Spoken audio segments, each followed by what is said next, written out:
皆さんこんにちは、アクイースです。今日はですね、前回の続きでスタイロフォームを入れていくんですけど、リビングと洗面トイレのベニヤ板を一旦戻したいと思います。その前に防湿シートを敷いてから戻していきたいと思います。あとは、点検口のベニヤを加工したりとか、コンセントのボックスのベニヤを加工したり、ちょこちょこ作業しながらやらないと戻していけないので、やっていきたいと思います。それでは、行ってみましょう。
玄関、廊下、階段周りの断熱材敷き込み終わりました。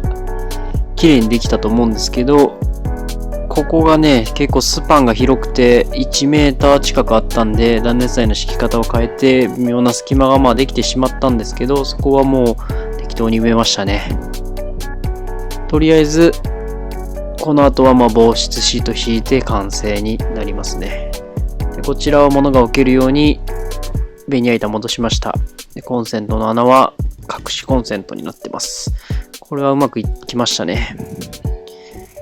良かったと思います。